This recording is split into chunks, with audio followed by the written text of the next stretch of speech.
தங்கம் விலை இன்று ஒரே நாளில் 2 முறை உயர்ந்து நாளுக்கு நாள் புதிய உச்சம். ஒரு சவரன் தங்கம் 1,05,000 ரூபாயை நெருங்குகிறது.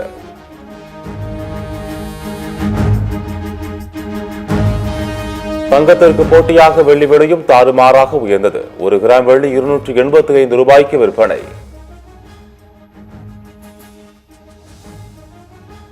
கனமழையால் சேதமான பயிர்களுக்கு விரைவில் நிவாரணத் தொகை வழங்கப்படும். 4.5 ஆண்டுகளில் எண்ணற்ற திட்டங்கள் நிறைவேற்றப்பட்டுள்ளதாக முதலமைச்சர் பெருமிதம்.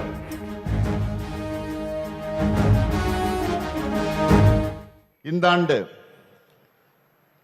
கனமழையால் ஏற்பட்டுள்ள பயிர் சேதங்களுக்கு விரைவில் நிவாரண உதவித்தொகை வழங்க நடவடிக்கை எடுத்துக்கிட்டு இருக்கோம் என்பதையும் உங்களுக்கு தெரிவிச்சுக்கிறேன். அதிமுக ஆட்சியில் செய்த திட்டங்கள் குறித்து ஓபன் சேலஞ்ச் விடுத்த முதலமைச்சருக்கு இபிஎஸ் பதில். அதிமுக ஆட்சியில் திட்டங்களுக்கு ரிப்பன் வெட்டி ஸ்டிக்கர் ஒட்டுவது திமுகவின் 95 விழுக்காடு வேலை என விமர்சனம்.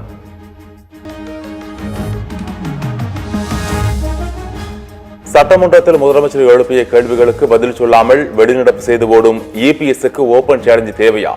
சட்டப்பேரவையில் நேருக்கு நேர் விவாதிக்கலாம் என எடப்பாடி பழனிசாமிக்கு அமைச்சர் ரகுபதி பதிலடி.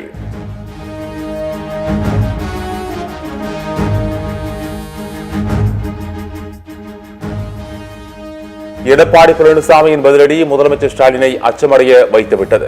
வழக்கம் போல அமைச்சர் ரகுபதியை ஏவி விட்டு புலம்பி தள்ள வைத்திருக்கிறார் என அதிமுக விமர்சனம்.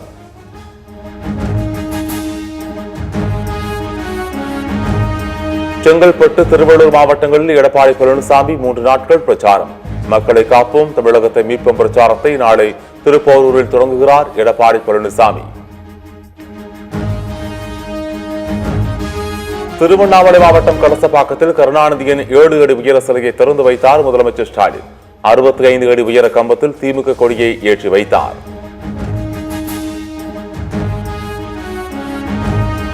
கட்சியின் அங்கீகாரத்தையும் சின்னத்தையும் மீட்டெடுக்கும் பயணத்தின் முதல் படி பாமக பொதுக்குழு கூட்டம்.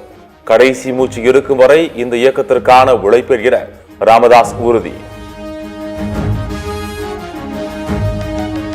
திமுகவுக்கு கைகூலிகளாக செயல்பட்ட 2 பேர் கட்சியிலிருந்து நீக்கப்பட்டுள்ளனர். ஜி.கே. மணி, சேலம் அருளை விமர்சித்த பாமக தலைவர் அன்புமணி. எங்க கட்சிக்கு துரோகிகள் திமுக கைகூலிகள் இப்ப தைராவதுல டேக் ஓவர் பண்ணிடுச்சு. 2 பேர் எடுத்தோம்ல, கட்சி விட்டு எடுத்தாங்க. 2 பேர் தான் கைகூலிகள், துரோகிகள். திமுகவினுடைய இலவசம் என்பது வளர்ச்சி திட்டமில்லை, வேலைக்கு ஏற்ற ஊதியம் என்பதுதான் நாம் தமிழர் கட்சியின் கொள்கை. கரகாட்டத்திற்கு கூட கூட்டம் வரும் என விஜயை விமர்சித்த சீமான். புதுச்சேரியில் போலி மருந்து தயாரிப்பு வழக்கு சிபிஐக்கு மாற்றம். அரசியல் கட்சிகள் கோரிக்கையை ஏற்று துணைநிலை ஆளுநர் நடவடிக்கை.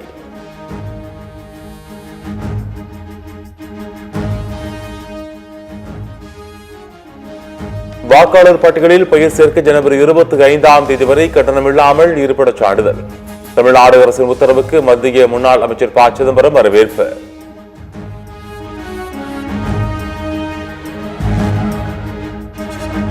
நூறு நாள் வேலை திட்டத்தில் காந்தி பெயரை நீக்கிய பாஜக அரசுக்கு எதிராக ஜனவரி 5 முதல் நாடு தழுவிய மக்கள் இயக்கம். டெல்லியில் நடைபெற்ற காங்கிரஸ் செயற்குழு கூட்டத்தில் மல்லிகார்ஜுன கார்கே அறிவிப்பு. கிறிஸ்துமஸ் பண்டிகை தினத்தில் தேவாலயங்கள் மீதான தாக்குதலுக்கு கடும் கண்டனம். காங்கிரஸ் செயற்குழு கூட்டத்தில் தீர்மானம்.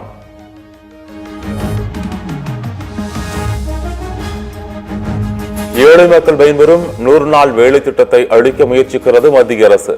மாநில அரசுகளின் அதிகாரத்தை பாஜக அரசு குறைப்பதாக ராகுல் காந்தி குற்றச்சாட்டு. தமிழ்நாட்டில் எஸ்ஐஆருக்கு பிறகு வாக்காளர் பட்டியலில் பெயர் சேர்க்க 1.85 லட்சம் பேர் விண்ணப்பம். பெயரை நீக்குவதற்கு 1726 பேர் விருப்ப மனு கொடுத்துள்ளதாக தேர்தல் ஆணையம் தகவல்.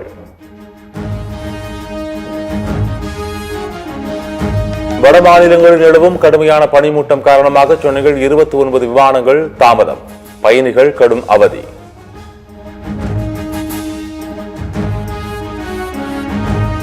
ஊழல் அதிகமுள்ள 180 நாடுகளில் பட்டியலில் 179வது இடத்தில் சோமாலியா, 96வது இடத்தில் இந்தியா, டென்மார்க், பின்லாந்து, சிங்கப்பூர் உள்ளிட்ட நாடுகள் ஊழல் குறைவு. தமிழ்நாட்டில் அடுத்த 2 நாட்கள் வறண்ட வானிலை நிலவும். உதகை, கொடைக்கானலில் உறைபனிக்கு வாய்ப்பு. சென்னையில் வான மேகமூட்டத்துடன் காணப்படும் என வானிலை மையம் கணிப்பு. திருச்சி அருகே வனப்பகுதியில் ராக்கெட் வெடிகுண்டுகள் கிடந்ததால் பொதுமக்கள் அச்சம். ராணுவத்தினர் பயிற்சிக்காக பயன்படுத்தியதா என வனத்துறையினர் விசாரணை.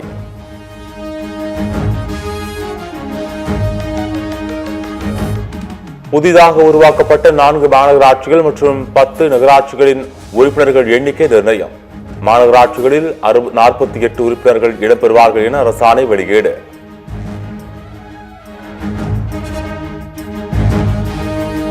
புத்தாண்டை முன்னிட்டு தாம்பரம் ராமேஸ்வரம் இடையே 29ஆம் தேதி முன்பதிவு இல்லாத சிறப்பு ரயில் இயக்கப்படும். ரயில்வே நிர்வாகம் அறிவிப்பு.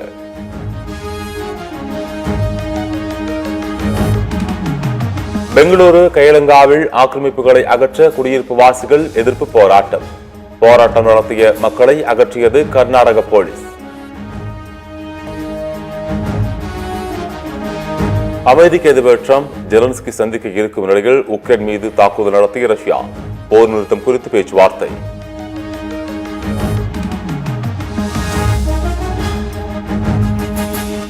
வயதுக்கு உட்பட்டோருக்கான U-19 உலகக்கோப்பை போட்டி. இந்திய அணி வீரர்கள் அறிவிப்பு.